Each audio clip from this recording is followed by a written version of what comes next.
Hello guys, कैसे हो? आशा करता हूँ कि आप सभी मस्त, शानदार और ज़बरदस्त होंगे। आप सभी का स्वागत है आपके अपने YouTube channel RPSC aspirant Jitesh GK and Sanskrit classes में। तो आइए दोस्तों, हम शुरुआत करते हैं हमारे अपने टॉपिक की समास प्रकरण।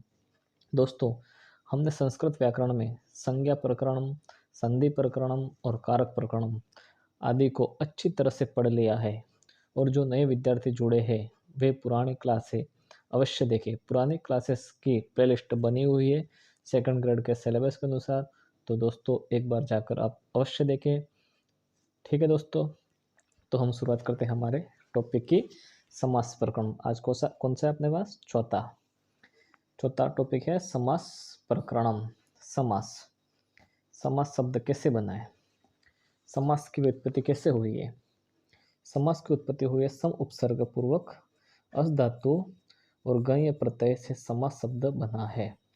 समास में सम उपसर्ग है, अस धातु है और गण्य प्रत्यय है, तो क्या बना? समास शब्द। और समास शब्द का मतलब है संक्षिप्तकरण करना, यानी कम शब्दों में संक्षिप्त करना। ठीक है। सम उपसर्ग पूर्वकात् अस धातोः गह्य प्रत्यये कृते समासः इति शब्दो निष्पद्यते, यानी सम उपसर्ग अस धातु से गह्य प्रत्यय से समास शब्द की निष्पत्ति हुई है, यानी समास शब्द बना है। ठीक है। समास शब्दस्य अर्थः संक्षिप्तीकरणम इति।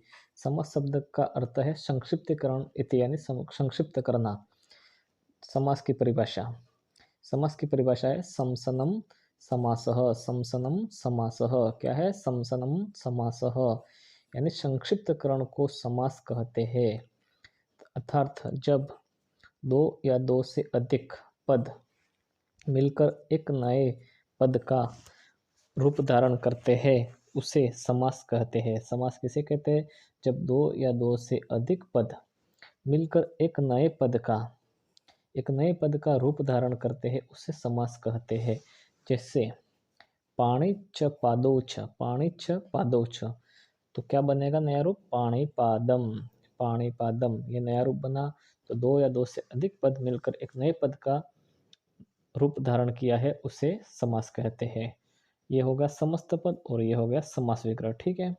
तो समास की व्युत्पत्ति कैसे हुई? सम उपसर्ग अस धातु और गण्य प्रत्यय से समास शब्द बना।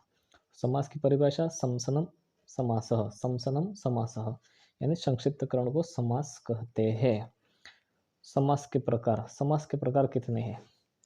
वृद्ध अनुवाद, चंद्रिका एवं सिद्धांत कौमुदी के अनुसार समास के 4 भेद है। समास के 4 भेद किसके अनुसार है?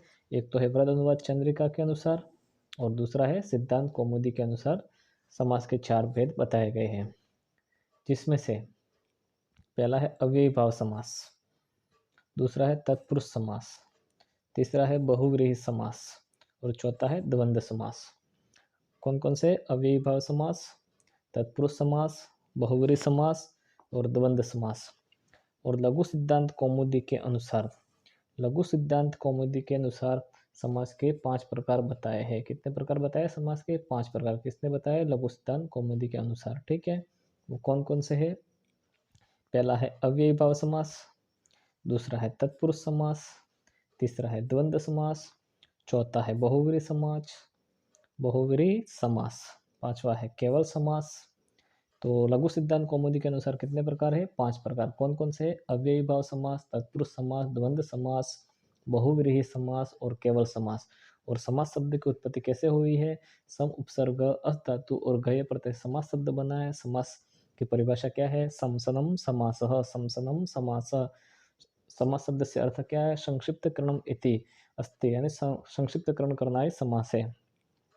और समास के प्रकार लघु सिद्धांत के अनुसार 5 प्रकार और वृद्ध अनुवाद चंद्रिका एवं सिद्धांत कौमुदी के अनुसार 4 प्रकार है। ठीक है। अगर समझ में आ रहा है तो चैनल को लाइक, शेयर और चैनल पर नए हो तो सब्सक्राइब जरूर करें दोस्तों।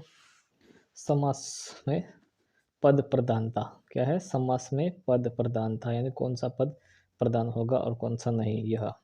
तो केवल समास में विशेष संज्ञा विनिर्मुक्त, यानी कोई पद प्रधान नहीं होता। केवल समास में कोई पद प्रधान नहीं होता। विशेष संज्ञा से विनिर्मुक्त यानी विशेष संज्ञा से रहित, विनिर्मुक्त का मतलब रहित, विशेष संज्ञा से रहित केवल समास। ठीक है। दूसरा है अव्ययी भाव समास। प्रायण पूर्व पदार्थ प्रधान, प्रायण पूर्व पदार्थ प्रधान यानी पूर्व पद प्रधान होता है। पूर्व पद प्रधान कौन सा समास में होता है? अव्ययी भाव समास में। अव्ययी भाव समास में पूर्व पद प्रधान होता है। और तत्पुरुष समास में प्रायण उत्तर पदार्थ प्रधान यानी उत्तर पद प्रधान होता है तत्पुरुष समास में। ठीक है। कौन सा? उत्तर पद प्रधान होता है कौन सा समास में? तत्पुरुष समास में। और बहुव्रीहि समास में प्रायण अन्य पदार्थ प्रधान यानी अन्य पदार्थ प्रधान, अन्य पद प्रधान होता है कोई तीसरा पद। ठीक है। और पांचवा है द्वंद्व समास। द्वंद्व समास में प्रायण उभय पद पदार्थ प्रधान यानी उभय पद प्रधान होता है। ठीक है। उभय पद का मतलब दोनों पद, पूर्व और उत्तर पद दोनों प्रधान होते हैं। कौन समास में होते हैं? द्वंद्व समास में। और बहुव्रीहि समास में अन्य पदार्थ प्रधान यानी अन्य पद प्रधान होता है। और तत्पुरुष समास में उत्तर पद, उत्तर पद का मतलब उत्तर का मतलब बाद वाला पद प्रधान होता है। और पूर्व पद का मतलब पहला वाला पद। अविभाव समास में पूर्व पद प्रधान होता है। ठीक है दोस्तों। समस्त पद, समस्त पद किसे कहते हैं? समास में समस्त पद किसे कहते हैं? या सामासिक पद। समास युक्त पद को समस्त पद कहते हैं। समास युक्त पद को समस्त पद कहते हैं। अर्थात जब कोई पद विभक्ति से रहित हो, विभक्ति से रहित हो और उसके साथ कोई अन्य पद जुड़ जाए उसे समस्त पद कहते हैं। किसे कहते हैं? जब कोई पद विभक्ति से रहित हो और उसके साथ कोई अन्य पद जुड़ जाए उसे समस्त पद कहते हैं या सामासिक पद कहते हैं। जैसे पितृसेवा, पितृसेवा क्या है? समस्त पद यहाँ पे। ठीक है। और समास विग्रह, समास विग्रह किसे कहते हैं? जब समस्त पद को विभक्ति सहित अलग किया जाता है, विभक्ति सहित अलग किया जाता है उसे समास विग्रह कहते हैं। समास विग्रह किसे कहते हैं? जब समस्त पद को, समस्त पद ये वाला है पितृसेवा, उसको विभक्ति सहित अलग किया जाता है यानी विभक्ति के साथ अलग किया जाता है उसे समास विग्रह कहते हैं। जैसे पितुः सेवा, पितृ शब्द में विभक्ति लगाई और सेवा में विभक्ति लगाकर समास विग्रह किया, पितुः सेवा। ठीक है। समस्त पद कौन सा कहलाता है? समास युक्त पद को समस्त पद कहते हैं। जब कोई पद विभक्ति से रहित हो उसे और उसके साथ कोई अन्य पद जुड़ जाए उसे समस्त पद कहते हैं। और समास विग्रह जब समस्त पद को विभक्ति सहित अलग किया जाता है उसे समास विग्रह कहते हैं। ठीक है दोस्तों। और समास में पद प्रधानता, विशेष संज्ञा विनिर्मुक्त कौन सा समास होता है? केवल समास। केवल समास में कौन सा क्या होता है? विशेष संज्ञा विनिर्मुक्त। और अविभाव समास में प्रायण पूर्व पदार्थ प्रधान, प्रायण पूर्व पदार्थ प्रधान कौन सा समास होता है? अव्ययभाव समास। प्रायण उत्तर पदार्थ प्रधान कौन सा समास होता है? तत्पुरुष समास। प्रायण अन्य पदार्थ प्रधान कौन सा समास होता है? बहुव्रीहि समास। प्रायण उभय पदार्थ प्रधान कौन सा समास होता है? द्वंद्व समास। ठीक है। यहाँ तक समझ में आया हो तो लाइक जरूर करें। विग्रह, वृत्ति के अर्थ के बोध के लिए जो पद समुदायात्मक वाक्य को प्रयुक्त किया जाता है वह विग्रह कहलाता है। विग्रह किसे कहते हैं? वृत्ति के अर्थ के बोध को यानी ज्ञान के लिए जो पद का समुदायात्मक वाक्य होता है, वाक्य को प्रयुक्त किया जाता है उस वह विग्रह कहलाता है। विग्रह के दो भेद होते हैं। कितने भेद होते हैं? विग्रह के दो भेद। कौन कौन से? लौकिक विग्रह और अलौकिक विग्रह। लौकिक विग्रह और अलौकिक विग्रह। ठीक है। और सौपद विग्रह और असौपद विग्रह से भी विग्रह दो प्रकार के होते हैं। कौन कौन से? असौपद विग्रह और सौपद विग्रह भी दो प्रकार के होते हैं विग्रह। ठीक है। तो सौपद विग्रह किसे कहते हैं? समास के पदों के अवयवों को लेकर किया गया विग्रह सौपद विग्रह कहलाता है। कौन सा कहलाता है? समास के पदों के अवयवों को लेकर किया गया विग्रह सौपद विग्रह कहलाता है। अर्थात दिए गए समस्त पद के शब्दों में ही विभक्ति लगाकर समास विग्रह किया जाता है उसे स्वपद विग्रह कहते हैं। किसे कहते हैं? दिया गया जो भी दिया गया समस्त पद है, समस्त पद के शब्दों में ही, जो समस्त पद होता है उसके ही शब्दों में विभक्ति लगाकर समास विग्रह किया जाता है उसे स्वपद विग्रह कहते हैं। जैसे राजपुरुषः, राजपुरुष क्या है? यहाँ पर समस्त पद है, ठीक है। तो राजन, ठीक है, राजन और पुरुष दो पद है, एक तो हो गया राजन और एक है पुरुष। तो राजन, राजन शब्द में विभक्ति लगाकर क्या बनाया? राज्ञः। और पुरुष शब्द में विभक्ति लगाकर क्या बनाया? पुरुषः। तो राज्ञः पुरुष विग्रह हुआ, ठीक है। तो उसे स्वपद विग्रह कहते हैं। राजपुरुष, राज्ञ पुरुषः, ठीक है। आया समझ में? आया तो लाइक कमेंट, चैनल पर नए हो तो सब्सक्राइब ज़रूर करें और चैनल को अधिक से अधिक शेयर करें। दूसरा है अस्वपद विग्रह। क्या है? अस्वपद विग्रह।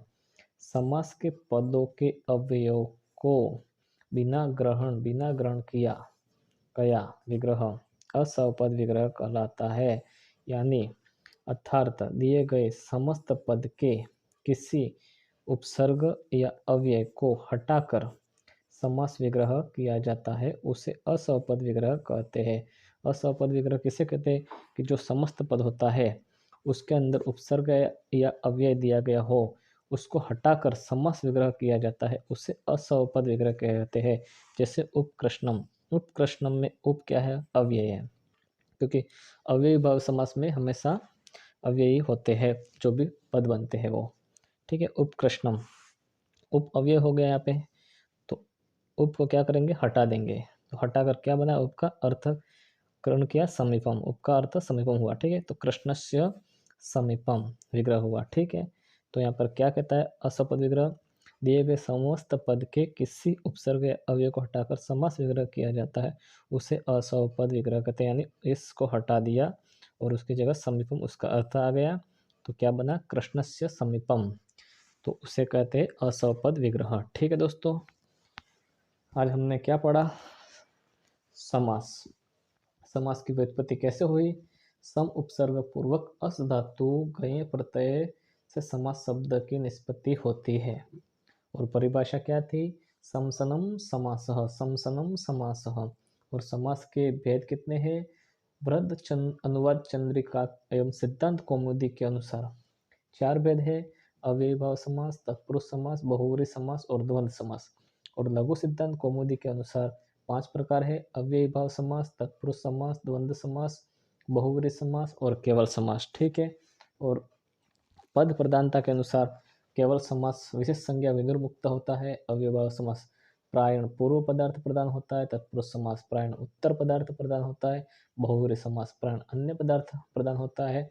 और द्वंद्व समास प्रायण उभय पदार्थ प्रदान होता है। और समस्त पद किसे कहते हैं? ये हमने देखा। समस्त पद किसे कहते हैं? जब कोई पद विभक्ति से रहित हो, उसके साथ कोई अन्य पद जुड़ जाए उसे समस्त पद कहते हैं या सामासिक पद कहते हैं। और समास विग्रह किसे कहते हैं? जब समस्त